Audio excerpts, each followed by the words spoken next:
अशुद्ध झालं आणि अमृत शुद्ध करण्यासाठी 124 प्रकारचे यज्ञ केले इंद्राने. अमृत शुद्ध होत नाही आणि इंद्र नाराज बसलेला आहे.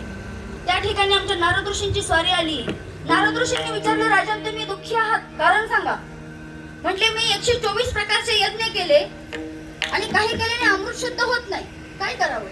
नारदाने सांगितलं, अमृत शुद्ध करण्यासाठी फक्त एक करा. मंगळवेढे शेजारी पंढरपूर गाव आहे आणि पंढरपूर मध्ये एक भक्त आहेत, चोखोबराय, आणि चोखोबरायांकडे जा. वारकरी आहेत पंढरपूरचे, ते त्यांच्याकडे जा. त्यांच्या नामस्मरणात, त्यांच्या सानिध्यात गेल्यावर अमृत शुद्ध होईल. त्यावेळेस इंद्राने विचारलं, चोखोबरायांकडे जायचं काय नाही, आपल्याला माहित आहे यातायाती धर्म नाही विष्णुदासा. त्या ठिकाणी देव धर्म जात बघत नाही, पण तुम्ही आम्ही जात धर्म पाहत असतो. त्यावेळेस इंद्राला असं वाटलं, अरे मला जायचंय, कुणाकडे जायचंय? एका वारकऱ्याकडे. आणि वारकऱ्याकडे जायचं म्हटलं की राजाला लाज वाटली. त्याने पहिला प्रश्न केला, त्या वारकऱ्याचं घर कसलंय? इंद्राने सांगितलं, राजन त्याला घर नाहीये, मग त्याची झोपडी आहे. बर, त्या झोपडीला पाला पाचोळ्याचा सुद्धा कूड नाहीये, त्याला मेलेल्या जनावराच्या कातडीचा कूड आहे. का? कारण तुमच्या आमच्यासारखी समाज जो होता ना त्यावेळेस, तो समाज साधा पाला पाचोळा सुद्धा घेऊन देत नव्हता चोखोबरायांना. त्या ठिकाणी इंद्राला वाटलं, अरे शेवटी आपणही म्हणतो ना आडला नारायण, तसं इंद्रालाही वाटलं चला आपण जाऊया. त्या ठिकाणी ती 5 कलश हातात घेतली आणि इंद्र आले स्वतःच्या विमानातून. आणि आल्यानंतर पाहिलं, ज्या लिंबाच्या झाडाखाली आमचे चोखोबराय नामस्मरण करतायत, लक्षात आले हेच चोखोबराय आहेत. त्या झाडावरतीच इंद्र बसला, हातात 5 कलश आहेत. आणि आमच्या चोखोबरायांचं रामकृष्ण हरीचं भजन चाललं होतं. आणि रामकृष्ण हरीचं भजन चाललं असताना इंद्र झाडावर बसला आणि झाडावर बसून त्या कलशांची झाकणं काढली. आणि झाकणं काढल्यानंतर 124 प्रकारचे यज्ञ करून जे अमृत अशुद्ध होतं ते अमृत एका क्षणात शुद्ध झालं. एक झाकण काढलं, अमृत शुद्ध झालंय. दुसरं झाकण काढलं, अमृत शुद्ध झालंय. तिसरं झाकण काढलं, अमृत शुद्ध झालंय. लक्षात आलं, अरे अमृत आपलं शुद्ध झालंय, आता ह्यांच्याकडे जायची गरज नाही. बघा, सुगरणबाईला काय सगळा भात चपसून बघावं लागत नाही, एक शीत चपले की लक्षात येतं भात शिजलाय. तसं इंद्राला वाटलं, अरे 3 कलशावरची झाकणं काढलेत, अमृत शुद्ध झालंय, आता आपल्याला इथं थांबायला नको. का? वारकऱ्याकडे जायची गरज नाही, त्याच्याशी संगत करायची गरज नाही, त्याच्या चरणावरती नतमस्तक व्हायची गरज नाही, कारण तो एका झोपडीत राहतो. कारण तो राजा होता ना, त्याला झोपडीत राहणाऱ्या माणसाकडे जाऊ वाटत नव्हतं. 5ही कलश घेतली, राजा स्वर्गात गेला. आणि स्वर्गात गेल्यानंतर पाहिलं सगळी कलश काढून, जी कलश उघडली होती तीच कलश शुद्ध झाली आणि जी झाकलेली कलश होती ती अशुद्ध राहिली. तसं आपलंही आपण अंतःकरण, आपलं हृदय त्या भगवंतासाठी उघडं केलं पाहिजे. आणि जर तुम्ही राहिला अंधारात, तर आपल्याला तुकोबराय सुद्धा सांगतात, नका डोळे धुरे भरून राहू. तुम्ही काय केलं पाहिजे, हा संसाराचा धूर घेऊ नका डोळ्यात, डोळे उघडे ठेवून तो परमात्मा पहा आणि जाणून बुजून भक्ती करा, कारण आपल्याला ज्ञान आहे. तसं त्या ठिकाणी त्या इंद्रानं गेला आणि कलश बघितली, तर अरे 3 कलश शुद्ध झालेली आहेत, 2 कलश अशुद्ध आहेत. नारद ऋषी पुन्हा नारायण करत तिथं आले. विचारलं, काय झालं? अहो म्हटलं, तुम्ही सांगितल्याप्रमाणे मी मंगळवेढेला गेलो, चोखोबराय पाहिलं, चोखोबराय भजन करत होते, मी एका झाडावरती बसलो आणि झाडावरती बसून कलशावरची झाकणं काढून बघितली, अमृत शुद्ध झालं होतं. अरे मग तुम्ही त्यांचं दर्शन वगैरे घेतलं की नाही? नाही म्हटले, दर्शन नाही घेतलं, मी तसाच माघारी आलो. नारद ऋषींना वाईट वाटलं, अरे तिला मात्र जरी होय अभिमान, मेरू तो समान भार देवा, तुम्हाला एवढा अभिमान झाला, देवाला ते कसं सहन होईल? आणि त्या ठिकाणी मग नारद ऋषींनी सांगितलं, पुन्हा जा आणि चोखोबरायांचं दर्शन घ्या. आणि त्या ठिकाणी त्याच्या अगोदर बघा, त्यांची पत्नी चोखोबरायांची, एवढा आपला नवरा देवदेव करतोय म्हटल्यानंतर एक दिवस पत्नीनेही प्रश्न विचारला होता चोखोबरायांना, अहो तुम्ही एवढं देवाचं नाव घेता, एवढं देवाचं नाव घेता, साधं तुम्हाला देवाच्या मंदिरात जायला जागा आहे का? तुम्हाला देवाच्या मंदिरात येऊन देतात का माणसं? आणि एक दिवस नाराज होते आमचे चोखोबराय. आणि त्यावेळेस पांडुरंग परमात्म्याने विचारलं, तुम्ही नाराज का आहात? त्यावेळेस त्यांनी सांगितलं, हे बघा, समाज जोपर्यंत बोलत होता तोपर्यंत मला काही वाटत नव्हतं. समाज मला हिनवत होता, समाज मला देवापर्यंत जाऊ देत नव्हता ना, मला काही वाटत नव्हतं. पण ज्या दिवशी माझी बायको मला म्हटली ना की तुमची काय किंमत आहे, त्यावेळेस मला खरं दुःख झालंय देवा. त्यावेळेस देवाने सांगितलं होतं, ह्या समाजाला आणि तुझ्या बायकोला ही समजेल, एक दिवस 33 कोटी देवांचा राजा तुझ्या पाया पडल्याशिवाय राहणार नाही. आणि मग ज्यावेळेस ती 2 कलश अशुद्ध आहेत आणि नारद ऋषींनी सांगितलं पुन्हा चोखोबारायांकडे जा. आणि पुन्हा चोखोबारायांकडे जा म्हटल्यानंतर मग नारद ऋषीच्या लक्षात आलं, अरे आपल्याला मोठा अभिमान झालेला आहे, आपण काय केलं पाहिजे, तर चोखोबारायांच्या जाऊन चरणावरती नतमस्तक झालं पाहिजे. आणि त्या ठिकाणी तो राजा येतो आणि चोखोबारायांच्या चरणावरती नतमस्तक होतो. हे माझा पांडुरंग परमात्माही पाहत असतो, चोखोबारायांची पत्नीही पाहत असते आणि आपल्यासारखा समाजही पाहत असतो. देवाने सांगितलं होतं 33 कोटी देवांचा राजा पाया पडेल. हे कशाने घडलं? जे अमृत 124 प्रकारचे यज्ञ करून शुद्ध झालं नाही, ते फक्त राम नामाने शुद्ध झालं. म्हणून आपल्याला तुकोबाराय म्हणतात की राम म्हणताना लगे आणि कसायाचं केले महादोष ते जळती. कितीही मोठे महादोष त्या ठिकाणी यज्ञाने वगैरे जातील, पण राम नामाने त्याच्या अगोदर फक्त राम म्हटलं तर सगळी पाप त्या ठिकाणी जळती दोषाचे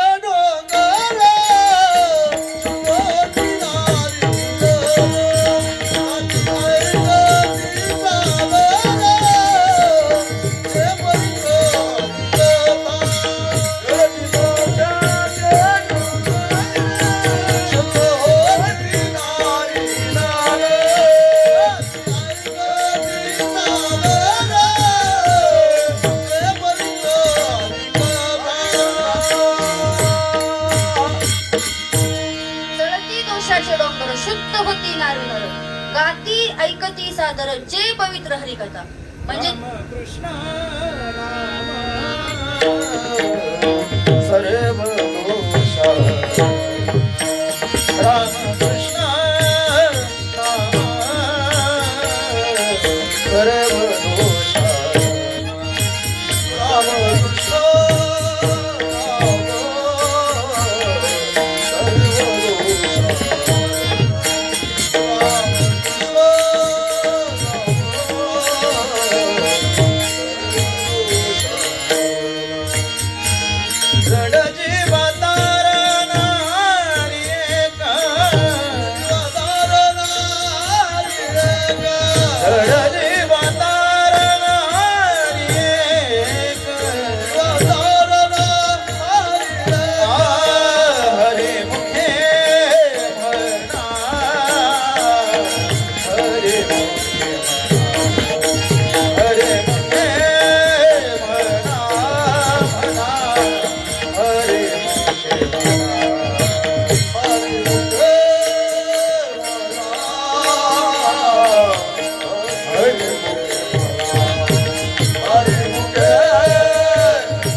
आणि एवढं रामनामाचं महत्व सांगितलं की ते रामनाम घेत असताना पण कसं घेतलं पाहिजे.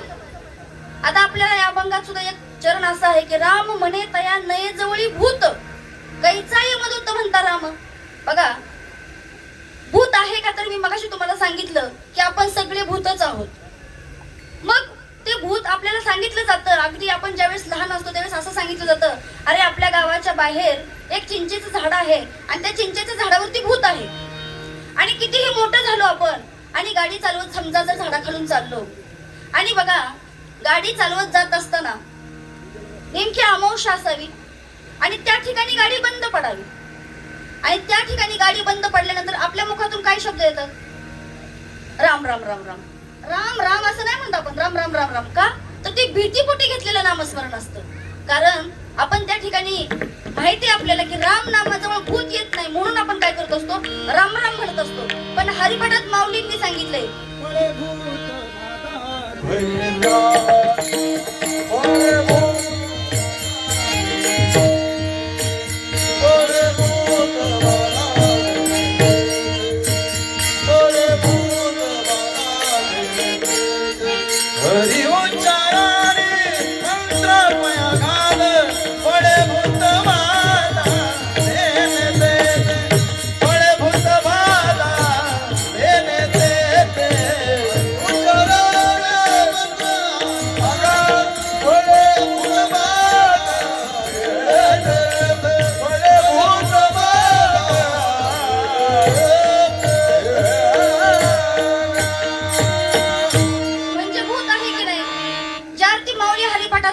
हरी उच्चारणी मंत्र हा आगाद पळे भूत बाधा भेनेत येते.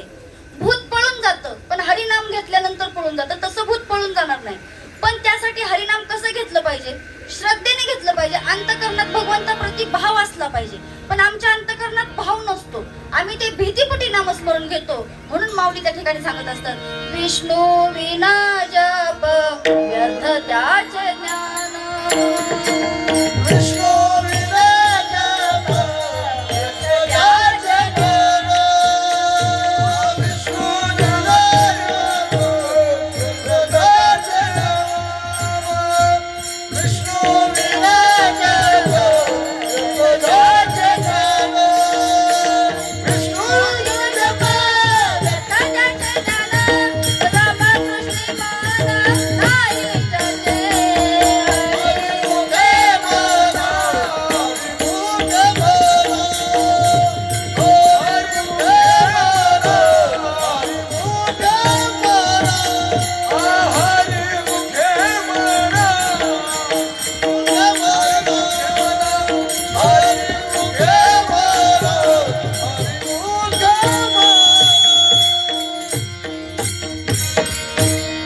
विष्णू विन जप व्यर्थ त्याचे ज्ञान. रामकृष्ण मन नाही ज्याचे. तुमचं जर रामकृष्णाच्या ठिकाणी मन नसेल तर तुम्ही किती बी जप करा, त्या ठिकाणी काय होणार आहे? तो व्यर्थ जाणार.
तुकोबराय सांगतात, एवढी भक्ती करतात तुकोबराय, एवढं भक्तीचं परमोच्च शिखर गाठले तरी तुकोबराय त्या ठिकाणी म्हणतात, तुका म्हणे नको वरपंग द्यावा, घ्यावी माझी सेवा भावशुद्ध. देवा, जी माझी फक्त भावशुद्ध अंतकरणाने भक्ती केली ना तेवढीच घे. बघा, भावशुद्ध अंतकरणाने केलेली भक्ती घे म्हटल्यानंतर आपल्याला एवढं संत महात्म्यांनी सगळ्यांनी सांगून गेले की बाबांनो, हा संसार दुःखरूप आहे, हा संसार दुःखमूळ आहे. तर तुम्ही काय करा, भगवंताचं नामस्मरण करा, भजन करा, कीर्तन करा. ज्या ठिकाणी भजन चाललंय तिथं जा. पण आम्हाला त्या ठिकाणी असं वाटतं तिथं जाऊ कसं? पण आम्हाला संत महात्म्यांनी सांगितलंय न पाचारिता तिथे जावे. कुठं? जिथं भजन कीर्तन चाललंय तिथं नाही बोलायला तर जायला हरकत नाही. पण जिथं वास्तू शांती आहे, साखरपुडा आहे, लग्न आहे, त्या ठिकाणी बोलवल्याशिवाय जाऊ नका. पण आम्ही काय करतो, भजनाला बोलवलं तरी येत नाही. बघा काय होतं, भजनाला चला म्हटल्यानंतर माणसांना असं वाटतं की अरे आम्हाला ह्या संसारातून वेळ भेटत नाही. सहज एखाद्याला म्हटलं की नाही बाबा चला भजनाला, चला कीर्तनाला, तर ते काय सांगतात माहितीये का, आम्हाला वेळ नाही. बघा, एक दिवस आमच्या महाराजांचं कीर्तन मुंबईला होतं आणि कीर्तन मुंबईला असताना स्टेटस वरती पाहिलं पत्ता मुंबईचा आहे. आणि रोज आम्ही त्या बाबांना म्हणायचो, बाबा येता का कीर्तनाला? बाबांनी सांगावं, हे काय आमचं वय आहे का? हे काय आमचं वय आहे का? मग एक दिवस बाबांनी स्वतःहूनच महाराजांना म्हटले की महाराज, आज मला तुमच्या बरोबर कीर्तनाला यायचंय. महाराज म्हटले, अहो बाबा कीर्तन लांब आहे खूप, तुम्हाला नाही जमणार. म्हटले येतो ना. म्हणले मुंबईला कीर्तन आहे. म्हणूनच म्हटले मी येतो. त्यावेळेस महाराज म्हटले, अहो मुंबईला कशाला? त्यावेळेस त्या बाबांनी सांगितलं, मुंबईला कशाला, जीवाची मुंबई करा. आजोबा काय सांगतात, 80 वर्षाचे आजोबा सांगतात, जीवाची मुंबई करण्यासाठी मी मुंबईला येतो. बघा, महाराजांनाही वाटलं अरे पिकलं पाणी गळून पडणारे, एक दिवस ह्यांना नेलं पाहिजे. घेतलं महाराजांना गाडीत आणि त्या ठिकाणी महाराजांना, त्या आजोबांना गाडीत घेतलं, गेले, महाराजांचं कीर्तन वगैरे झालं. आणि कीर्तन झाल्यानंतर संध्याकाळी संयोजकांनी व्यवस्था केली छान. जसं आज या ठिकाणी कीर्तन सेवा करत असताना मालकांपेक्षा मला वाटतं संयोजकांचेच फोन जास्त आले. आमचे मनोहर महाराज जाधव, आता त्यांनी आम्हाला सांगितलं या ठिकाणी कीर्तनाला यायचं म्हटल्यानंतर, महाराज तुम्ही काही आणू नका, एकटं या. एवढं समाधान वाटलं ना. महाराज असं आम्हाला असतात तारका, महाराज तुम्ही कीर्तनाला या, येताना मृदंग आणा, पेटी आणा, टाळ आणा, आणि आमच्याकडे पांडुरंगाचा फोटो नाही तो बी घेऊन या. पण या ठिकाणी महाराजांनी इतकी सुंदर व्यवस्था केलेली आहे, त्या कुटुंबाने व्यवस्था केलेली आहे का, तर तुका म्हणे होता ठेवा तो या भावाचा पडला. आणि बघा ते बाबा महाराजांबरोबर ते कीर्तनाला गेले, आणि कीर्तनाला गेल्यानंतर त्या संयोजकांनी व्यवस्था केली संध्याकाळी मुक्कामाची, कारण मुंबईवरून येणं शक्य नाहीये. आणि मुक्काम झाला आणि सकाळी म्हटले मित्राची भेट घेऊन जाऊया, म्हणून त्या मित्राकडे निघाले. आता मित्राकडे निघाल्यानंतर आपल्याकडे एवढी ऐसपैस जागा आहे, मुंबईमध्ये एवढी ऐसपैस जागा आहे का?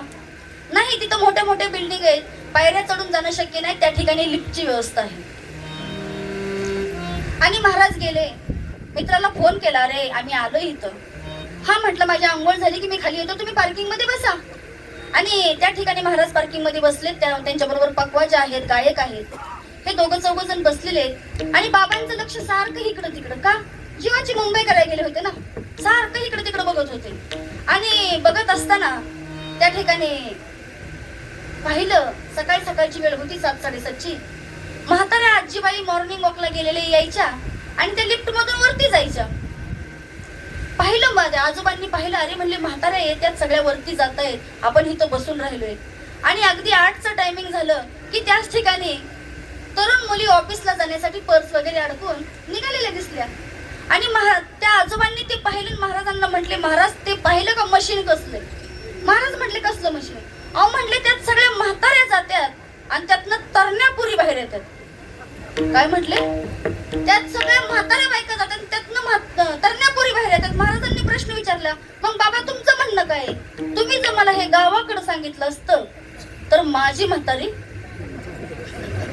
तिकडे आणली असती. म्हणजे अजूनही आमचं संसारातून मन निघत नाही. सांगण्याचं तात्पर्य एवढंच आहे की अगदी वय जरी झालं तरी आम्ही संसार सोडून परमार्थाकडे लागत नाही. म्हणून आपल्याला तुकोबराय सांगतात, बाबा जर तुम्हाला जीवन मुक्त व्हायचं असेल तर त्या पांडुरंग परमात्म्याचं ध्यान करा, पांडुरंग परमात्म्याचं नामस्मर करा. कारण पांडुरंग परमात्मा तुमची सगळी पडलेली दुःख आहे ना, तो निवारण करणारा देव आहे. आणि आपल्याला जे काय पाहिजे ना तो देवच देत असतो. आपल्याला असं वाटतं अरे मी कष्ट केलं म्हणून मिळालं, पण कष्ट तर मग रस्त्यावर असणारे ते हमाल लोकही कष्ट करतात, पण पोतं उचलल्यावर 3 रुपये 5 रुपयेच मिळतात. मग मला सांगा, ऑफिस मध्ये बसणाऱ्या व्यक्तीला कष्ट जास्त आहे का हमालाला कष्ट जास्त आहे? मग कष्टाने आम्हाला मिळतंय का? नाही, आम्हाला मिळतं ते सगळं प्रारब्धाने मिळत असतं. जसं तुमचं प्रारब्ध आहे ना, प्रारब्ध क्रियामान संचिताचा भोग, भोगिल्याची भोग तो न सुटे. आम्हाला असं वाटतं अरे आम्ही देवाचं नाव घेतो तरी आम्हाला दुःख आहे, पण तुकोबराय सांगतात की बाबा जर ज्यांच्या जवळ देव येतो ना त्याला सुद्धा दुःख आहे. देव काय करतो? भक्ताला संसार, देव भक्ताला गे करुणे दे संसार, अंगेवाला वाला करुणे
भाग्य दिलं तर तुम्ही देवाचं नाव घ्याल का? म्हणून देव आपल्याला करंट करून ठेवत असतो की आपल्याला असं वाटतं की अरे, आणि मला सांगा सुखात देवाची आठवण येते का दुःखात देवाची आठवण येते?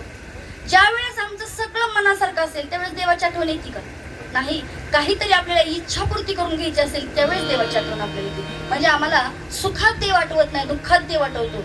म्हणून एका व्यक्तीने दुःख मागून घेतलं. कुणी दुःख मागून घेतलं? महाभारतातली एक व्यक्ती आहे की त्यांनी दुःख मागून घेतलं, की ती व्यक्ती कोण आहे नाही माहिती. कुंती मातेनं दुःख मागून घेतलं, देवा तू जर मला सुख दिलंस ना तर मला तुझी आठवण येणार नाही. मला काय कर, कायमस्वरूपी दुःख दे. दुःख असल्यानंतर तुझे स्मरण होईल. दुःखात देवा तुझी आठवण येईल. म्हणून आपल्याला ज्यावेळेस दुःख येतं त्यावेळेस असं समजलं पाहिजे की हे प्रारब्धाने आलेलं आहे आपल्याला. मला सांगा, देवाचे वडील त्यांना सुद्धा दुःख आहे, नवे नवे देवाला सुद्धा दुःख आहे. प्रभू रामचंद्रांना दुःख आहे, सीतामाईला दुःख आहे, रावणाला सुद्धा दुःख आहे. म्हणजे एवढं दुःख आहे की त्यांना आपल्याला असं वाटतं की ते देव आहेत ना, मग त्यांना दुःख का? कर्म आहे त्यांचं ते.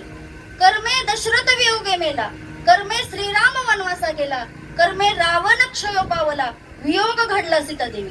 केले कर्म झाले त्याची भोग आले, केले कर्म झाले त्याची भोग आले. केले कर्म झाले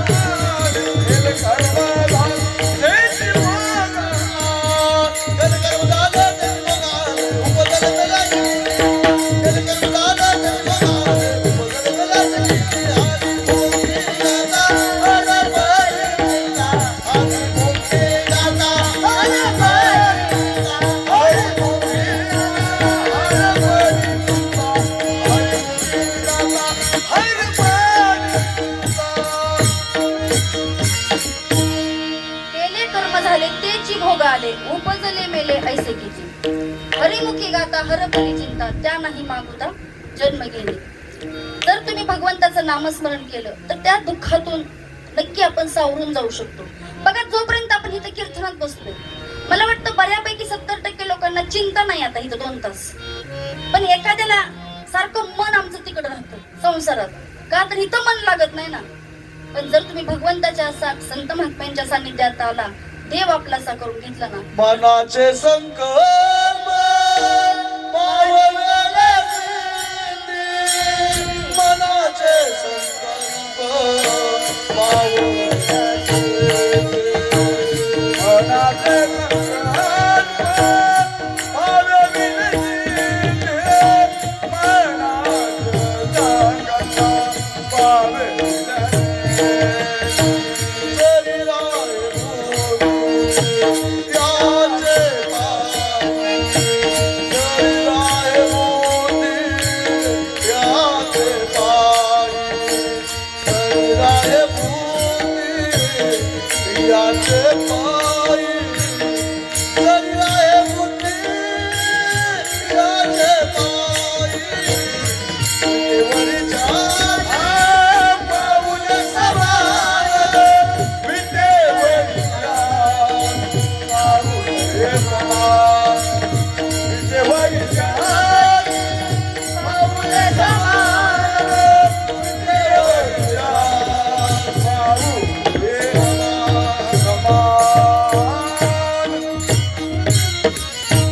मनाचे संकल्प पाविजे जसे की, तरी राहील बुद्धी याची ठाई. तुम्ही काय केलं पाहिजे, मनाने एक संकल्प केला पाहिजे. कोणता संकल्प? तर आपला तो एक देव करून घ्यावा. त्याने बी त्याची सुख नाही, ह्या संसारात अजिबातच सुख नाही. मग आम्हाला असं वाटतं ह्या संसारात सुख आहे, आमच्या मुलाबाळांच्यात आम्हाला सुख आहे, ह्या जन समाजात आम्हाला सुख आहे. पण जन हे सुखाचे दिल्या घेतल्याचे अंत हे गाडीचे नाही कोणी. झाल्या ही न शक्ती नाक डोळे गळती, सांडोनी आपण तिरांडा पोरे. ज्यावेळेस आपण म्हातार होतो ना, त्यावेळेस आपली बायका मुलं सुद्धा आपल्याला सोडून जातात. म्हणून काय केलं पाहिजे, तो पांडुरंग परमात्मा आपलासा करून घेतला पाहिजे, देव आपलासा करून घेतला पाहिजे. मग जर देव तुम्ही आपलासा करून घेतला तर देव त्याची स्तुती केल्याशिवाय राहत नसतो. बघा, देव आपलासा करून घ्यायचा म्हटल्यानंतर करायचं म्हणजे नक्की काय करायचं. पण फक्त देव देव करत बसून देव आपला होणार आहे का? तर प्रत्येकाच्यात राम आहे असं म्हटलं पाहिजे. तुझ्यात राम, माझ्यात राम, सर्वभूती राम रे. प्रत्येक ठिकाणी राम आहे असं आपण म्हटलं पाहिजे. पण आपण तसं म्हणत नाही. अहो, जीवन जगत असताना आम्हाला असं वाटतं अरे आमच्या आयुष्यात इतकं दुःख आहे. त्या कर्णाच्या आयुष्यात किती दुःख होतं माहितीये तुम्हाला? त्या कर्णाच्या आयुष्यात दुःख किती होतं. कर्ण कोण होता? पांडवांचा मोठा भाऊ होता, कुंतीचा मुलगा होता. कुंती सांगती देवाला तो पांडव रे पहिला.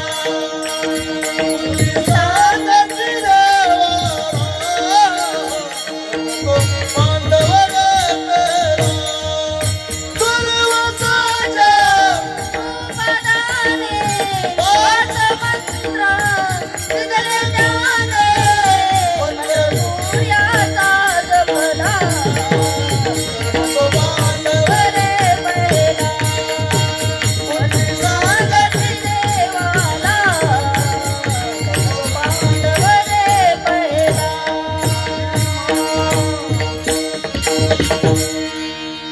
कोणती सांगती देवाला तो पांडव रे पहिला. दुर्वासाच्या कृपदाने पाच मंत्र दिधले त्याने मंत्र सूर्याचा जपला तो पांडव रे पहिला. कर्ण तो पांडव रे पहिला. कर्ण तो पांडव रे पहिला. कुंती देवाला सांगत होती हा पांडवांचा मोठा भाऊ आहे. बघा युद्ध त्या ठिकाणी आरंभलं गेलं. महाभारतात काही सगळं सांगत नाही पण अगदी थोडासा भाग सांगते की त्या ठिकाणी कौरव पांडवांचं युद्ध आणि कौरव पांडवांचं युद्ध होणार म्हटल्यानंतर कुंतीला वाटलं रे 100 कौरव